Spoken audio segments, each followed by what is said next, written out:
اب یہ ہمیں جانچنا یہ پڑے گا کہ آیا ایسی کون سی وجوہات ہیں جس کی وجہ سے یہ انتشار سوچوں میں اس قدر زیادہ ہے، یہ طبیعتوں میں اتنا ہیجان ہے، تو کیوں ہے کہ ہماری آگے جا کے جب فیملی لائف ان لوگوں کی شروع ہوتی ہے تو وہ اس میں بیلنس ہی نہیں کر پاتے، وہ اس میں کسی طرح سکون ہی نہیں لا پاتے، اس کو کسی طرح مینٹین نہیں کر پاتے ہیں کہ مسائل جو ہیں وہ ان کی زندگی میں نہ کھڑے ہوں اور معاملات آسانی کی طرف چلے جائیں۔ ایسی کیفیات کیوں آتی ہیں؟ دیکھیے، ہمارا ملک ایک غریب ملک ہے،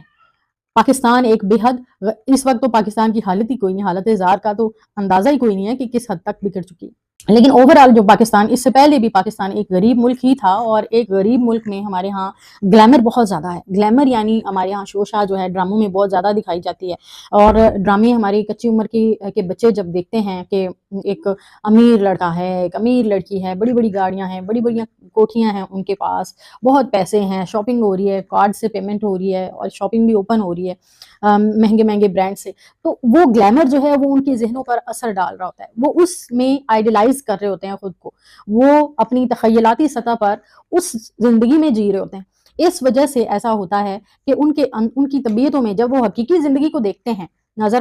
پلٹ کے، اب ڈرامے تو بند ہو گئے، اس کا ایک دورانیہ ہے 30 40 35 منٹ کا، وہ ختم ہو گیا، تو انہوں نے اس کے بعد حقیقی زندگی کی طرف جب نظر کرنی ہے تو اس میں کچھ بھی ان کی خواہشات کے مطابق جو ان کو دکھایا گیا ہے، جسے انہوں نے آئیڈیلائز کیا ہوا ہے، وہ سارا کچھ ان کو نظر نہیں آتا، وہ اس سے نظر چراتے ہیں، اور ان چیزوں کو حاصل کرنے کے لیے شدید خواہشات ان کے اندر پیدا ہوتی ہیں۔ ایسے میں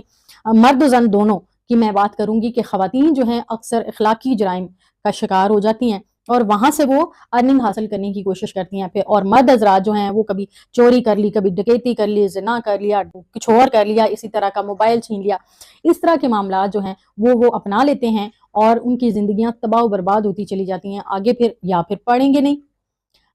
اگر پڑھا لکھا نہیں ہے مرد یا عورت، آگے سلسلہ روزگار ہی کوئی نہیں ہے، پھر انہوں نے مزدوریاں کرنی ہیں، اور مزدوریوں میں پاکستان میں بہت برا حال ہے، کوئی اتنے زیادہ پیسے نہیں ملتے ہیں، اور ان گھروں کا کوئی گزارا جو ہے وہ نہیں چلتا، گزر بسر بہت مشکل ہوتی ہے، اور بچے ہمارے ہاں ماشاءاللہ سے بہت زیادہ ہوتے ہیں، کوئی فیملی پلاننگ نہیں ہوتی، ہم لوگ یہ سوچتے ہی نہیں ہیں کہ ہم اتنے بچے پیدا کریں جتنے ہم آسانی سے پال لیں گے، کیونکہ ان کو صرف پیدا نہیں کرنا ہوتا، ان کو کھلانا پلانا ہے، انہیں کپڑے پہنانے ہیں، انہیں تعلیم دلانی ہے، ان کی تربیت کرنی ہے۔ تو 100 چیزیں ہیں بچوں کے حوالے سے جو دیکھنی پڑتی ہیں، وہ ہم آئیڈیلائز ہی نہیں کرتے، ان کو ذہن میں ہی نہیں لاتے، اور بچے بھی بڑھا دیتے ہیں، پھر ذمہ داریاں بڑھ جاتی ہیں، پھر وہ پوری نہیں ہوتی کم اخراجات میں، اور وہ ہیجان جو ہے وہ بڑھتا بڑھتا بڑھتا خطرناک حد تک چلا جاتا ہے، اور ہمارے جو کپلز ہیں ان کی لائف شدید ڈسٹرب ہو جاتی ہے، پھر